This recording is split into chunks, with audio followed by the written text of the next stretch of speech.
అందరికీ నమస్కారం. Welcome to it's you TV. ప్రస్తుతం మనతో పాటు ఉన్నారు ప్రముఖ ఆధ్యాత్మికవేత్త, జ్యోతిష్య వాచస్పతి బ్రహ్మశ్రీ పోతుకుచ్చి చంద్రమౌళి శాస్త్రి గారు. గురుగారితో మాట్లాడి మనకున్న సందేహాలన్నిటినీ కూడా నివృత్తి చేసుకునే ప్రయత్నం చేద్దాం.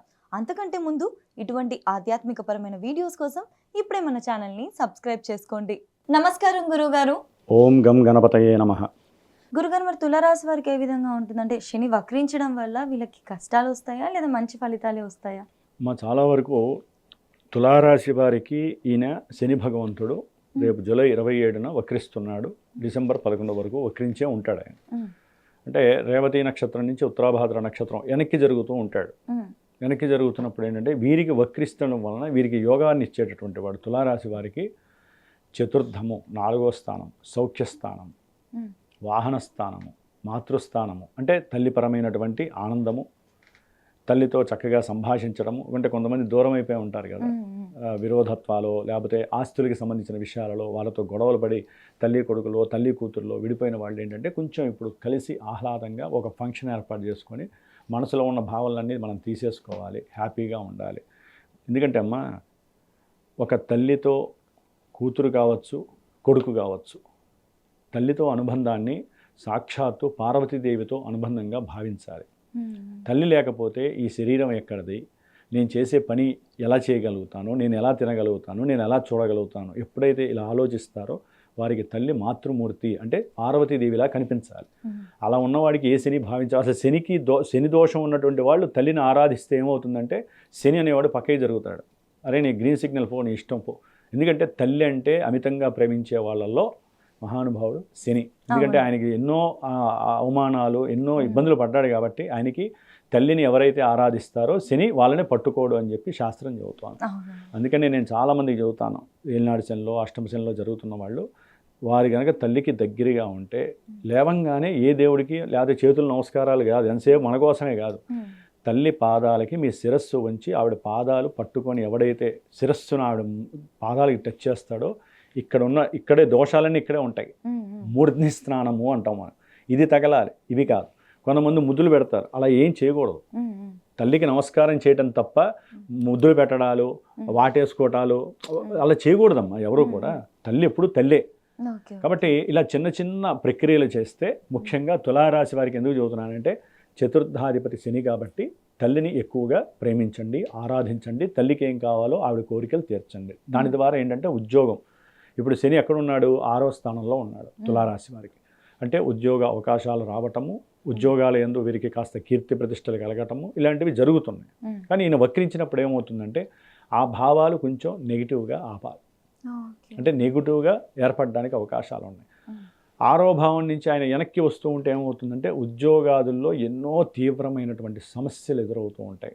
ఒక రకంగా చెప్పాలంటే వీళ్ళకి అదేదో అంటారు చూసారా, ఒక గోల్ అంటారు చూసారా, ఆ గోల్స్ ఎక్కువైపోతాయి.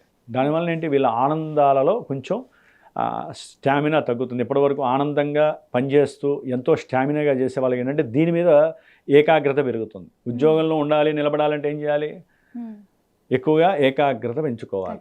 కాబట్టి 5వ స్థానం ఏకాగ్రతని సూచిస్తుంది, కేంద్రీకృతాన్ని సూచిస్తుంది. క్రమశిక్షణ అలవర్చుకోవాలి. క్రమశిక్షణగా ఉంటే దైవధ్యానము.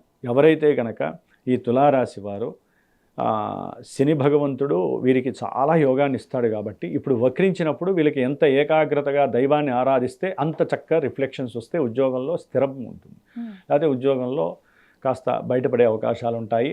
వీళ్ళ ఆనందం కాస్త భంగం అవుతుంది. కొంతమంది ప్రేమికులకి ఇప్పటివరకు కొంచెం గొడవలుగా ఉన్నటువంటి వాళ్ళకి అర్థం చేసుకొని కొంచెం కుటుంబంలో ఏ తల్లి సహకారమో దొరికి వాళ్ళు ఆనందంగా కలిసి ఉండేటటువంటి ఆహ్లాదంగా ఉండే పరిస్థితి తులారాశి వారికి ఉంటుంది.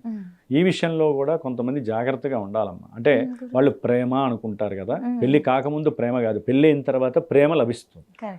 బాధ్యత వలన ప్రేమ లభిస్తుంది. పెళ్లి కాకముందు అది ఇష్టము అంటారు.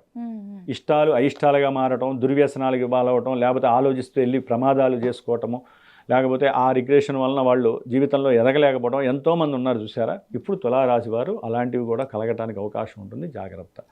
ఎప్పుడైతే గొడవలు పడుతున్నారో వారు మళ్ళీ ఎప్పుడైతే కలవటానికి వచ్చారో ఇప్పుడు జాగ్రత్తగా ఉండాలి. వాళ్ళ ప్రేమ నిజమైందా కాదా అనేది ఇప్పుడు మీరు ఆలోచించుకోవాల్సిన సమయం. 5వ భావం ఆలోచనని సూచిస్తుంది.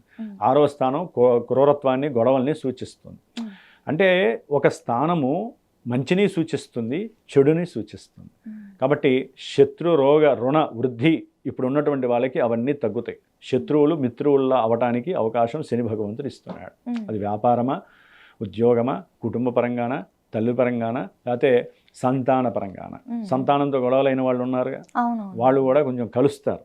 విదేశాల్లో ఉన్న వాళ్ళు ఇక్కడికి రావటం, ఏదో ఆహ్లాదంగా, ఇప్పుడు పెళ్ళిళ్ళ సీజను, గృహప్రవేశాలు ఉంటాయి కదా, చక్కగా కలవటము, వీళ్ళు ఆనందంగా ఉండటం, ఇట్లాంటి ఎన్నో ఆనందకరమైనటువంటి పరిస్థితులు తులారాశి వారు అనుభవిస్తున్నారు. కానీ ఉద్యోగంలో మాత్రము కాస్త పటుత్వం తగ్గుతుంది, జాగ్రత్తగా కాపాడుకోండి. ఏదైనా ఇబ్బందులు ఎదురైనాయి అనుకుంటే శనిగ్రహ పాశుపత హోమం కానీ అభిషేకం కానీ చేసుకోవటము చాలా విశేషత్వం.